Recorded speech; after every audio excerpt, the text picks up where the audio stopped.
All right, we made it to Friday, a day where the week is ending as it started with clouds, but it's certainly a lot warmer than it started. Remember, this week had Dingus Day, which historically seems like it always rains or snows on Dingus Day. That was no different this year. But the weather's gotten a little better this week, and here we are. We made it to Friday, and we've got Dan Russell here.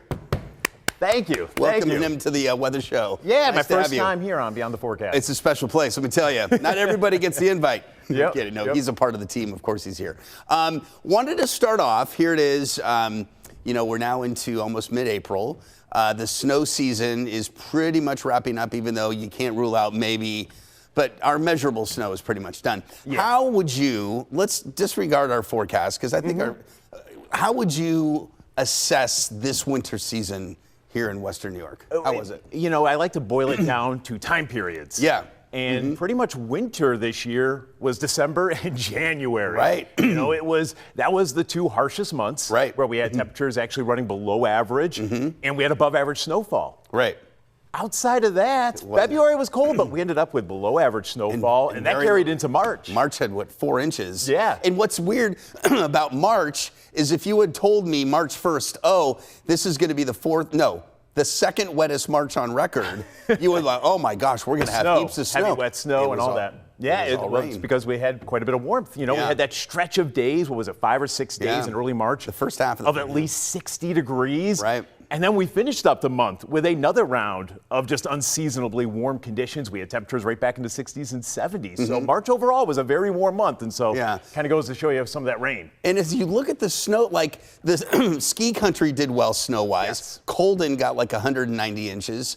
Orangeville in western Wyoming County, just shy of 200. I feel the airport was at just about 93, so very close to average. I would think the one area, that just happens to be where I live, didn't see as much compared to average was the South Towns. We had our snow, no doubt, but I think more lake events went north this season. And a lot of just kind of spraying around also. Right. We never saw that band really set up. Lock in, right. In just one spot. It was kind of moving all around. And I remember the band, it was starting there across the north towns. It would swipe across downtown, give us about 3 to 4 inches. And then we'd get maybe 5 to 8 inches there in the south towns before it eventually fell apart. And that kind of limited the more or less, we had more nickel and dime kind of events. Right. No big ones. Those big blockbusters. Right. So ski season was good. I think snowmobile trails did pretty well, especially the lower elevation trails. I know like the town of Hamburg has a snowmobile club. Okay. And its trails were open for quite a bit this winter. It's been a rough one for the snowmobilers. I know, especially. lately. But this winter was pretty good that the trails stayed open for a while. But again, that's because the snow that fell stayed. And it started pretty early, we kind of got into that winter pattern. I think that's also key. Even into November, it started getting colder. And then, of course, it really ramped up in December. When you get that kind of a start to a winter season, it allows that snowpack to build and hopefully stick around. And that's why, again, all those winter activities ended up a pretty good season. Good stuff. All right, well, let's take a look at the forecast now. Yeah, I remember how the year started, Dan. Yep. We had that big windstorm at the very end of December. I was out at Hamburg Beach, and I know there was like an 82-mile-an-hour wind gust that day, but it was the crazy winds, and then it was New Year's Eve. I remember we did takeout, and I drove from the house into the village of Hamburg to get takeout, and it was complete whiteout. That was New Year's Eve. I'm like, wow, is this day one of the new year, if this is how the winter's going to start? And then, of course, we had a good snow for January. But then, as mentioned, February and March, it kind of tailed off. All right, the last vestiges of winter, if you will, are some of the ice that you can see here in the harbor, and out, of course, on the other side of the boom, which Dan's going to be talking about shortly, the ice boom, when it comes out, when it goes in, and some of the history behind it and the climatology and why it's there. Some people may not really understand why it's there. It's really interesting stuff Dan's going to show you. All right, into the weekend. Today, rain showers this afternoon. That's a lock. Tomorrow, it'll go from 50s today to around 50 tomorrow. Most of the day in the 40s, but the sun will be nice. All right, clouds in the morning, but that should scour out.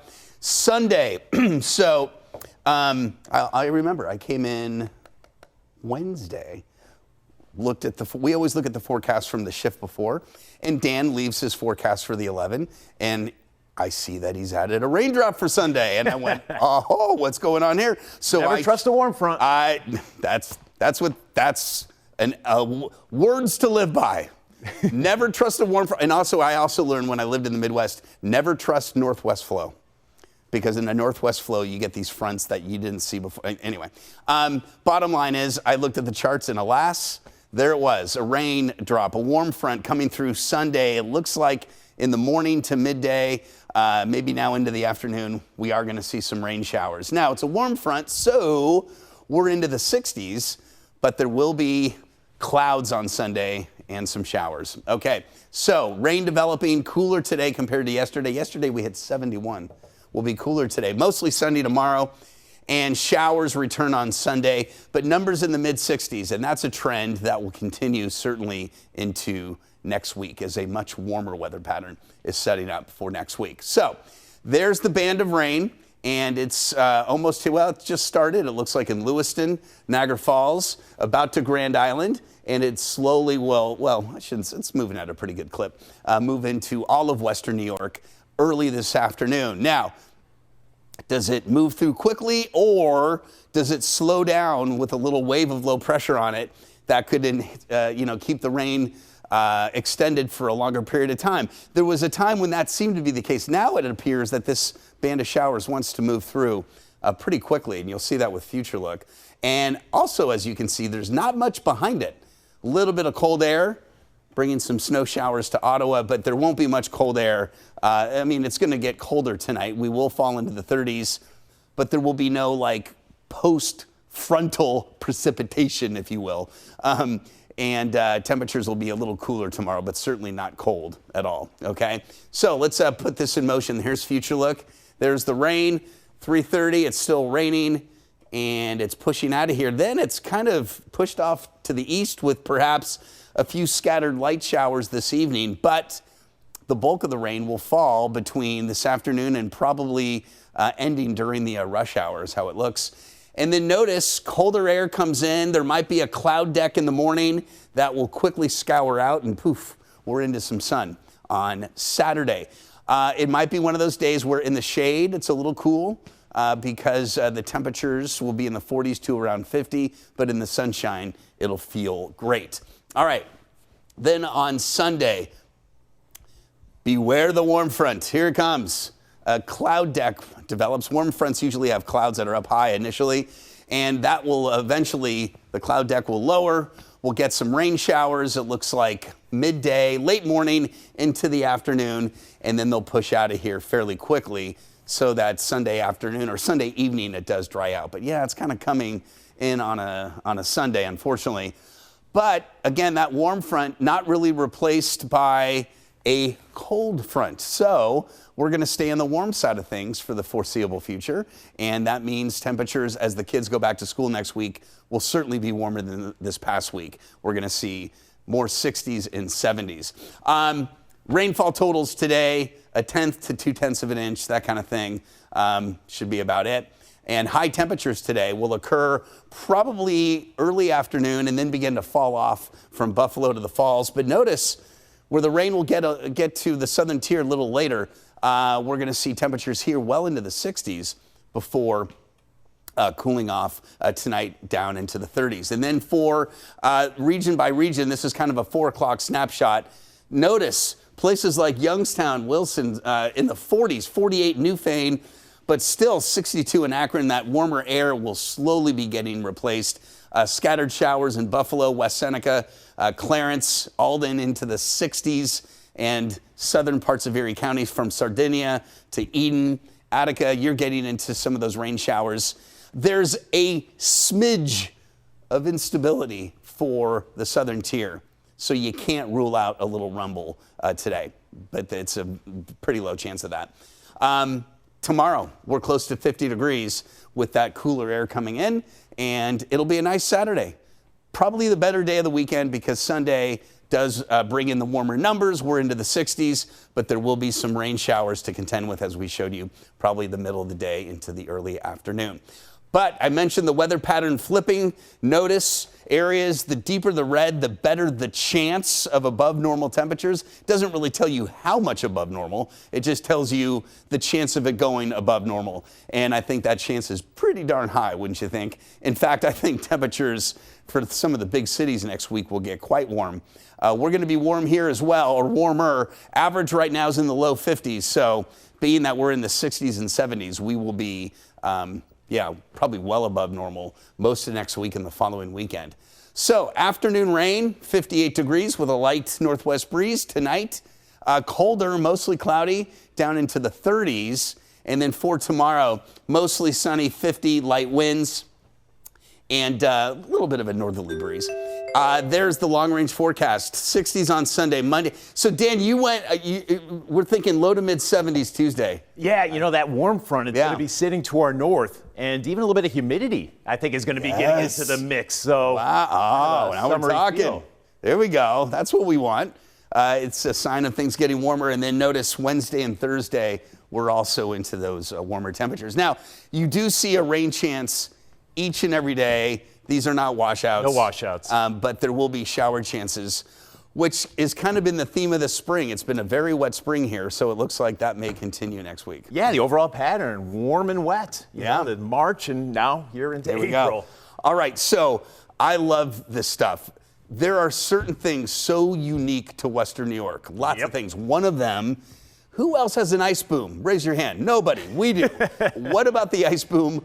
Why does it go in, and what is the history of its removal and its installation? He's got the answers. Deep dive coming up next.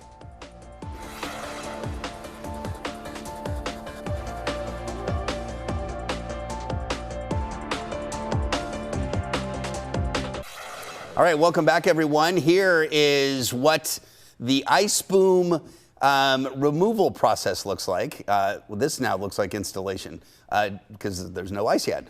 Anyway, there is the boats that lead out the ice boom in a very, very unique process, very unique to the entrance to the Niagara River, and it does many things, and it's got quite a history here as well, Dan. Good morning. Oh, yeah. You saw in that video, you got sections there of about 10, or you got those cylinders that are all chained together, and they float at the surface of the lake. In fact, here's a live shot of the current ice boom, and you can kind of see those sections. They kind of create that little U shape right there and really prevent that especially loose ice from beginning to flow into the Niagara River. So you have about 10 of those pontoons per section, and there's about 25 of these sections. So do the math. So there's well over 200 of those kind of cylinders and attachments that do, again, prevent that ice from going down the river. Occasionally they do kind of break apart, and there's been stories here, especially in recent years, where they've broken up and actually have gone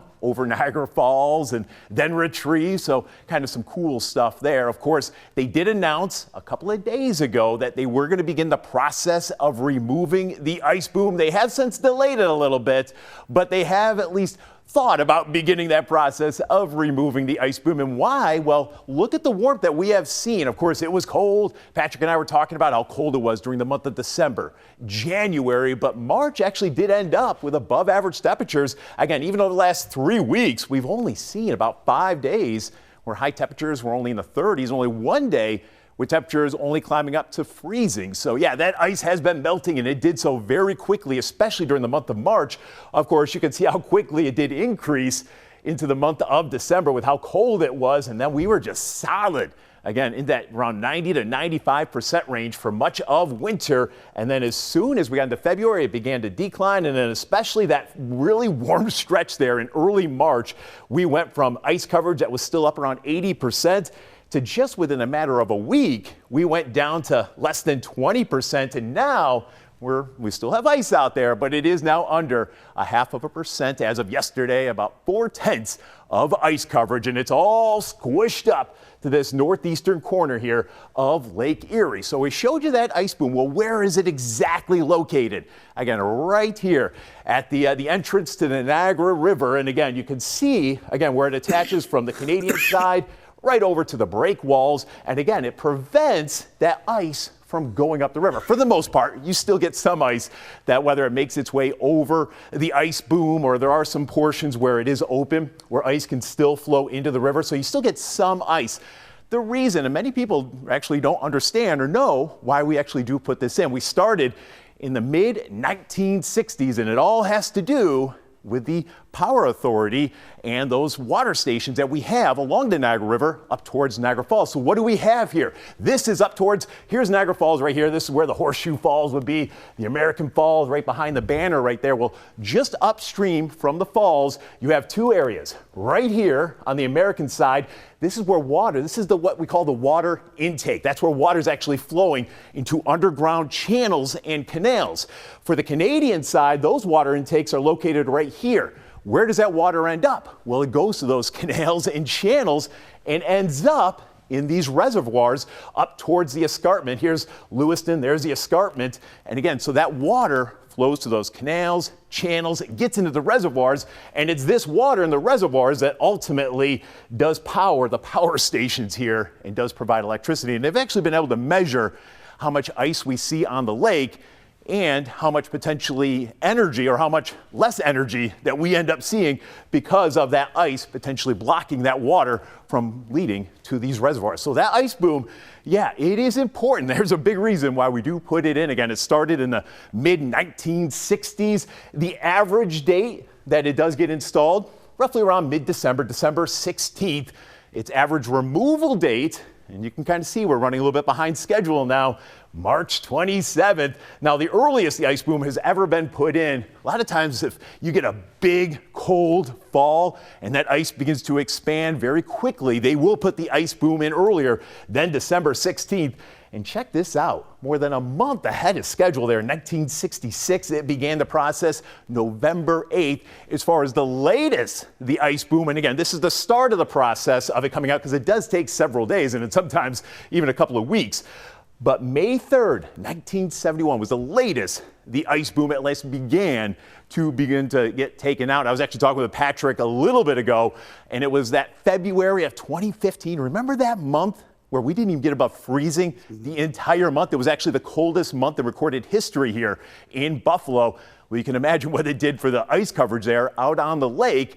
And that year, we got close to this, but ultimately it was a few days just before that where that ice boom did begin to come out. It was late April, still didn't make its way out completely until about May 6th or 7th. This year, it was the middle of May when that ice boom eventually completely did come out. Now, what have we seen here in recent history? Of course, as of right now, we're running behind schedule. That ice boom is not out yet. They really haven't begun that process, but it will take place here any day now, and especially with that warmth that we've been mentioning. Last year was another late one. Check that out. April 30th, big time contrast from the year before, where we actually set the record for the earliest the ice boom did begin to get taken out. This was February 27th.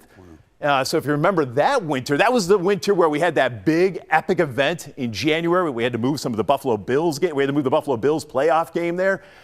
Well, if you remember that winter, it was really only about 2.5 weeks long. The rest of that winter was very warm. So one of the reasons why, yeah, even into February, you could see that ice boom kind of taken out. And as far as 23, 22, and 21, kind of more typical March time frame as far as when that ice boom has been taken out. However, as we do kind of take a look at the history here, you can kind of see an overall trend with that ice boom beginning to get taken out earlier and earlier. And the reason for that, again, here's our Lake Erie ice out dates for the last 120 plus years. And again, this ice out is beginning to occur earlier and earlier. I mean, we go back, here we are looking at the 1920s.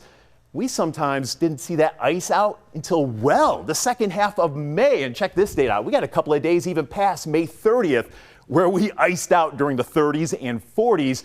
But then you can kind of see that ice out trend is getting earlier and earlier to the point where, yeah, even over the last 25 years, we've even seen 3 years where we've seen no ice out on Lake Erie. And again, you can really see that we're getting really into the month of April where we're icing out completely, but we're beginning to see more of these Marches and even occasionally into February where that ice is coming out. So yeah, Patrick, it's pretty impressive here when it comes to what we're seeing here over the last 120 years with this trend of the ice boom getting taken out earlier, but more importantly, the ice out on the lake, it is getting less and less here as we do kind of take a look at these last 120 years. So again, climatologically, we're running a little bit behind even this year, but the trend is kind of the opposite of that. Yeah, and looking at this upcoming winter, which may be trending on the warmer side, ice may be something, there might be an absence of it this coming. We'll dive into that later. This is next winter that could be trending a little warmer. Hey, coming up, did you hear the Artemis is going to be making a splashdown today off the coast of California? Good stuff. Nice choice of where to land, by the way. We're going to let you know what the weather is like there and how it could impact, if at all, the splashdown.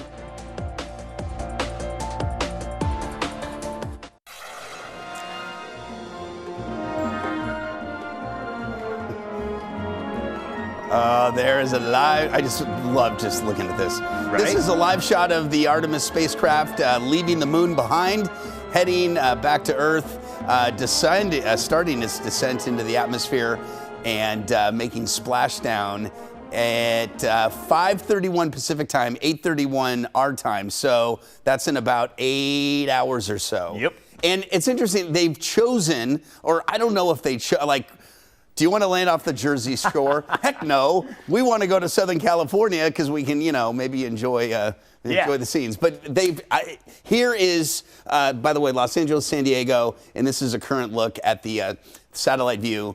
And we've got some showers, as you can see, up by the Bay Area.